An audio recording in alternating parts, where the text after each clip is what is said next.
Now we will discuss what is the relation between exponential and logarithmic functions. Exponential function answers the question, what will be the answer if a number is raised to a certain power? इसके बरक्स logarithmic function answers the question, at what power a number must be raised to get a particular number. यानी उसके action को undo करेगा.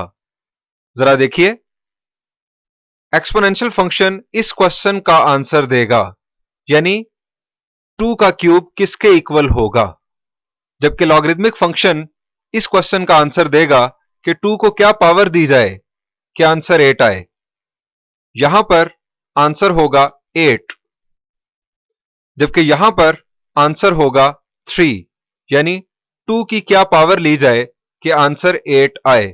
Answer is 3. Exponential function की सूरत में 3 input है और 8 output है, जबकि लॉगरिथमिक फंक्शन की सूरत में 8 इनपुट है और 3 आउटपुट है, यानी दोनों ने एक दूसरे के एक्शंस को अनडू किया. फर्दर एग्जांपल्स देखते हैं. log of base 2 operated on 16 will be equal to what. आसान अल्फाज में 2 को क्या पावर दी जाए कि आंसर 16 आए. जरा बताइए, 2 को क्या पावर दी जाए कि आंसर 16 आए. जी बिल्कुल, इट विल बी 4. ये एक्सपोनेंशियल फॉर्म में क्वेश्चन था कि 2 raise to power 4 will be equal to what, जबकि लॉगरिथमिक फॉर्म में यह बना log of base 2 operated on 16 will be equal to what. Exponential form में यह पूछा गया था कि 2 की पावर अगर 4 हो तो आंसर क्या आएगा, जबकि लॉगरिथमिक फॉर्म में यह पूछा जा रहा है कि 2 को क्या पावर दी जाए कि आंसर 16 आए. Next, log of base 3 operated on 27 will be equal to what. 3 को क्या पावर दी जाए कि आंसर 27 आए. जरा बताइए. जी, 3 को अगर हम पावर दें 3, यानी 3 का क्यूब होगा 27. Next example, log of base 10 operated on 1000 is equal to what. 10 को क्या पावर दी जाए कि आंसर 1000 आए. 10 की पावर 1 10 होगा, 10 की पावर 2 100 और 10 की power 3 will be 1000. So log of base 10 operated on 1000 will be equal to 3. Example 4. Log of base 10 operated on 1 will be equal to what? यानी 10 की क्या पावर ली जाए कि आंसर 1 आए. जी बिल्कुल, it will be 0.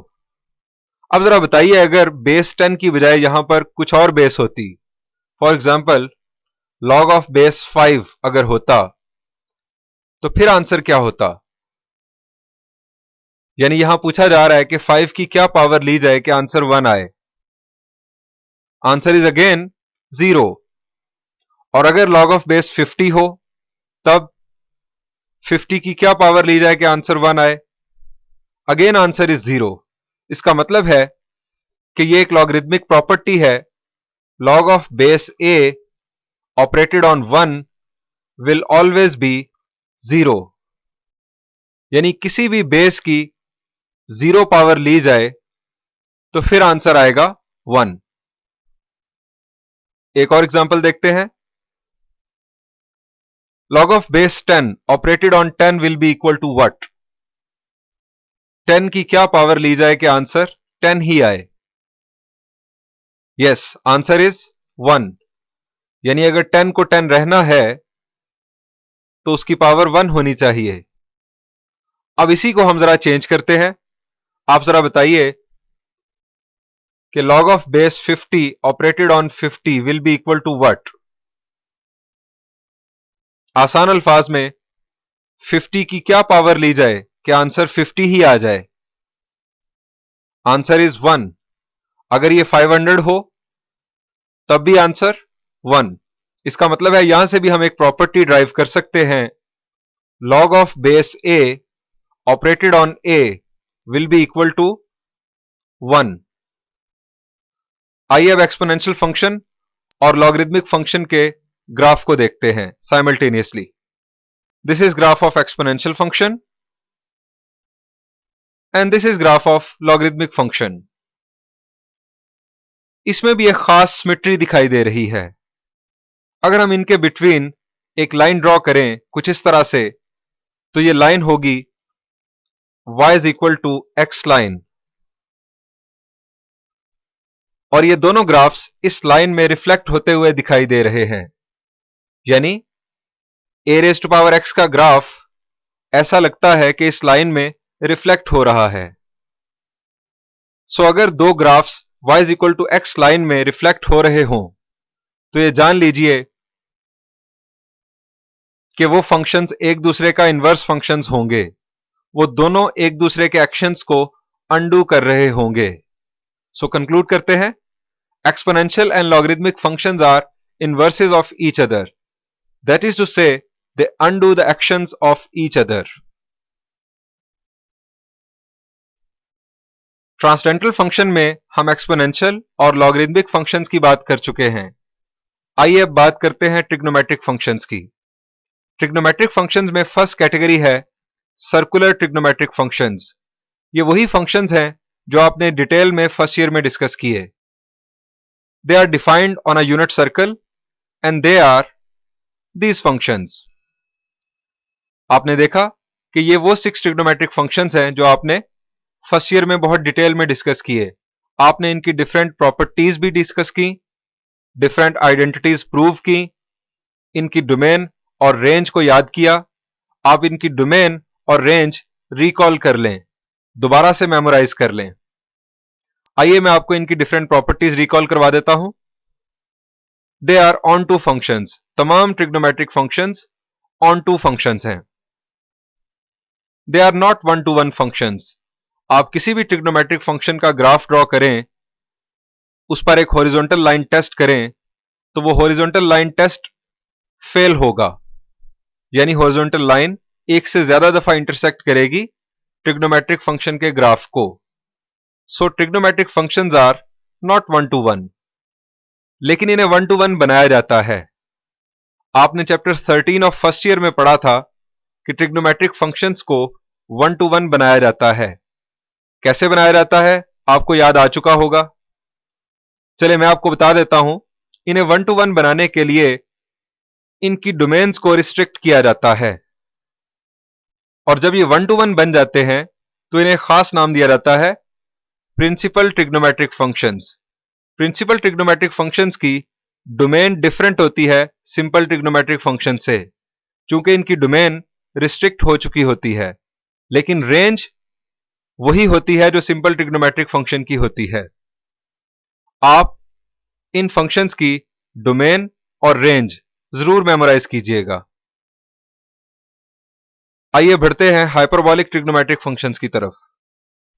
The trigonometric functions which are defined on a unit hyperbola. ऐसे trigonometric functions जो unit hyperbola के जरिए डिफाइन किए जाएं। हाइपरबोला क्या है ये हम बात कर चुके हैं मुख्तसरन, डिटेल में हम बात करेंगे चैप्टर 6 में। यूनिट हाइपरबोला के बारे में भी बात करेंगे चैप्टर 6 में। लेकिन हाइपरबोलिक फंक्शंस यूनिट हाइपरबोला से कैसे डिफाइन हुए हैं, ये डिस्कशन हमारी बुक के स्कोप से बाहर है। मैं आपको सिर्फ इनके यहां पर नाम बता रहा हूं, और हम इनकी डिफरेंट आइडेंटिटीज, जिस तरह सिंपल ट्रिग्नोमेट्रिक फंक्शंस की डिफरेंट आइडेंटिटीज थी जो आपने फर्स्ट ईयर में पढ़ी, उसी पैटर्न पर हाइपरबॉलिक ट्रिग्नोमेट्रिक फंक्शंस की आइडेंटिटीज हैं, वो हम ड्राइव करेंगे एक्सरसाइज में और एग्जाम्पल में। ये हैं हाइपरबॉलिक ट्रिग्नोमेट्रिक फंक्शंस। इन्हें कुछ इस तरह से पढ़ा जाएगा। This is sin hyperbolic x. H stand for hyperbolic. This is cosine hyperbolic x. This is tan hyperbolic x.